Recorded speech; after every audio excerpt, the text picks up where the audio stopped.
I also think it's unique because of the work that Michael and Tim did on the play. Yeah. I mean, of course, Jonathan deserves as much credit as he gets, but, you know, what Michael and Tim did to this is make it what it is. And Tim was musical director. Tim Weil, musical director.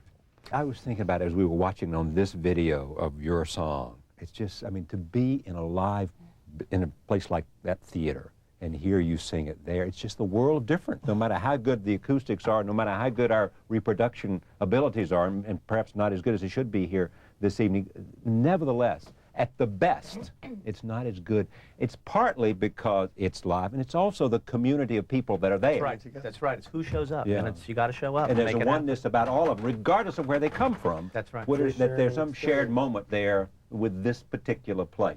You did not want necessarily to do this in the beginning because because I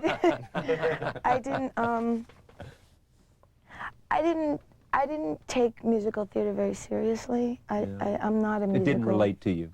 No, it didn't. Yeah. And you didn't want to sing any song you hadn't written. Well, yeah. What's wrong with that? Have I got it? The story goes, it's become sort of mythic because I've repeated it so much, but like I took it on a dare because I was trying to prove something to myself as far as like my acting work, and I thought that musical theater somehow was derivative. You know, that's my thinking. And Up Until Rent was pretty, you know, appropriate thinking. Yeah. It was based on it was appropriate thinking. Yeah. Based on La Boheme. I still didn't sort of get it. My father. But you knew opera from your family, right? My dad is an opera buff, and you know, he has season tickets to the Met. Yeah. So I thought, well, La Boheme, I couldn't do it. I sort of felt intimidated by it, frankly.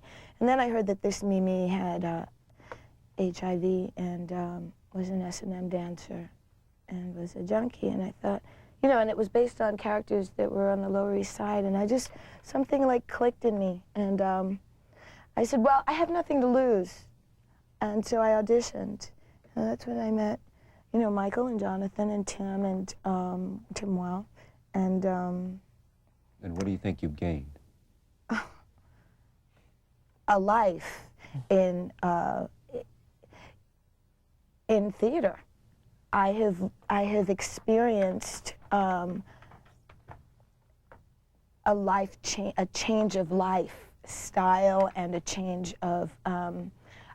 There's something that happened to me that was very galvanized through this. You know, I mean, I experienced work and love, and you know, I don't know. It's beyond words. Yeah.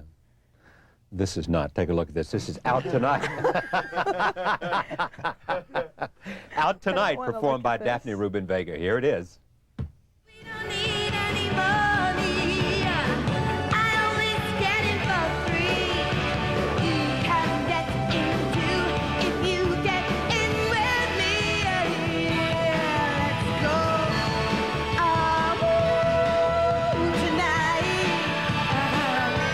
I have to go.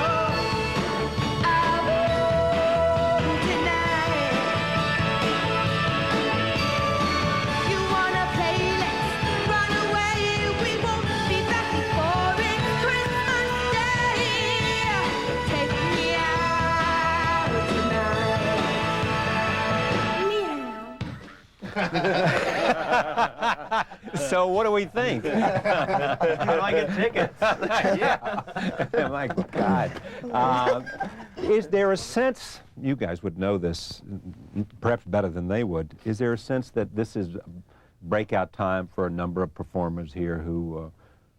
Well, I think everybody in this cast is extraordinary. And I think there are many wonderfully talented people who, you know, I think all of us were looking for opportunities to, you know, experience our craft and our talent, and I think Jonathan has provided us a show and an experience that will enable us to do that. I think this will be one of those shows where people will say, oh, you know, Daphne first started in Rent, and now, you know, where's Daphne? This is one of the things, you know, when someone dies, I think of all the things I never said, you know, and I'd been sort of storing up the things I wanted to say to Jonathan, including something I wouldn't know for probably a long time, but I knew that this was going to have such an impact on my life in so many ways, including probably, hopefully, affording me the opportunity to keep doing my work without having to take other jobs, you know. I mean, that was one of the very least things that was going to happen, and I never got to thank him for that, you know. But I mean, I hope that is the case, but that's certainly not why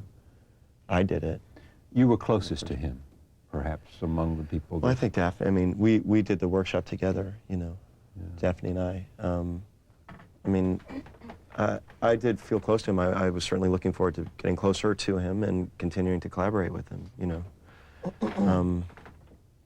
And then he really gave me a lot of great new stuff to work with when he rewrote. You mean stuff, meaning Like material that you material that I felt I could really sink my teeth into. It was great before, but it just everything in the play just, to me, went deeper. There was a really terrific process after the workshop whereby Jonathan started working with Lynn Thompson, a dramaturg who he met through the New York Theater Workshop. And he and Lynn and Jim Nicola and sometimes me would periodically check in. But I think the work that Jonathan and Lynn did in the time between the workshop and this, about a third of the play, I think, was refashioned. I mean, really, it took a significant leap, and Lynn's left out a lot of these conversations, and she did a remarkable job with Jonathan. And Jonathan did a remarkable job with Jonathan. And really deepening plot lines and clarifying a lot of plot lines, and really getting much more solid about how he was going to tell the story. Well, one of the things in the workshop, I mean, your character came in like 28 minutes into the show. I remember, and then and took Jonathan to the Met to see La Boheme, and then he says she comes in the first 10 minutes. Things like that. But absolutely. You know, there was a lot of great tension between how strict do we stay loyally to La Boheme, how much do we change, who do we need to meet, how do we meet them. You know, and we did a lot of shifting around of programming of songs. And where did you end up, though, in terms of how strict you stayed? Not strict. Yeah. Again, I was always the guy sort of who didn't know La Boheme and didn't want to know La Boheme too well, and made sure that people who didn't know La Boheme could really relate to this. And certainly Jonathan was never a stickler, but I think he took a real pleasure out of creating parallels. And I think a lot of people who like the show like those parallels. Again, it's just another sort of make the net bigger. A lot of people who love La Boheme really like, you know, seeing how things match up or don't match up. And Pete, go ahead. You want to say? Well, I just wanted to say too, because what was so interesting about bringing you in earlier, that the love couple, really one of the central love couples, we really got to connect with immediately. Because when I first saw the workshop, that was when I said, oh, the love that Jonathan was writing about how people connect is what made the strong story for me. Why I responded so viscerally to it as an audience member, just looking on, you know, looking for shows. Why people connect to each other. Oh, I think so. What Why? It's about. How they connect. Even with their flaws and their obstacles, how they still need to be together. And when Mimi enters to Roger's apartment, that for me was always extremely strong. So now that it happens a little earlier than when it first was. You were with a group before, right? At some point, Adam. Right. Yeah. I was with a band called Mute. For years. They were my best friends growing up, and we were in a band together since junior high school. And you know, we'd been writing songs and playing clubs and trying to get a record deal like any other struggling rock band, and just never got it, unfortunately. What's it like today to be in the center of all this for you? I mean, it's wonderful. I mean, in a certain aspect of it, I sort of feel like I've been preparing myself for this my whole life. And although I'm achieving it now in a realm of entertainment that I didn't initially anticipate, it's still equally as wonderful as anything I could have ever dreamed. Is it the same for you guys most nights? I mean, do you come in, or are you affected by how your day was, or are you affected by how the audience is, or are you affected by whether it's Saturday night or whether it's Wednesday, you know? All of the above. All of the above. I mean, and the music is, you can't not give yourself wholly to it in some level. You have to rise to the occasion, or else you have to sing it. And just that alone, it's sort of like an athletic event. I mean, there are days when Carl Lewis can run the 400 in however many 0.0 seconds or whatever, and there's days Some when he days can't. you're better. You know, there's levels, but you know that when Carl Lewis, he's going to run. Yeah. You know, and I mean, not like we're Olympic athletes, but just that there is something that we have to do, and we can't not. Before I leave this, I just want to, one more time, what new ground do we feel like it breaks? I mean, what is it that's sort of, if you want to say, I mean, this is, everybody's talking about this, is whether it's Rolling Stone or the cover of Newsweek here, Rent strikes. What is it that, if we had to leave saying something about Rent, hey, let's take the title. What do we mean by Rent? Well, I think it's more than just... I just think it's an experience of trying to figure it out. I mean, all Well, our Jonathan lives. was really fond of the many meanings of the word rent, including the ripped apart meaning. Right. And I think he really, you know, would like to think that everything gets, there's an attempt to get things back together. That's the movement of the piece. That's what he was most interested in writing about. I mean, I think that's why he liked the title an awful lot. And we talked about the title some. Meaning? You know, is it a problem that we don't get back to the rent issue in Act 2, specifically rent meaning what you pay your landlord? Well, we got to get back to it because it's the title. And then I said, well, maybe we change the title. And, no, I like the title.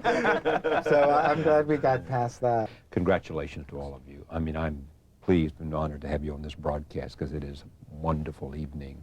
And it's the kind of evening you want to go back, you know, and you know the second time you'll enjoy it as much and more than you did the first time. So go see Rent if you can get a ticket. My thanks again to the cast and creators of Rent. Coming up next, the Broadway legend Jerry Herman will be back after this.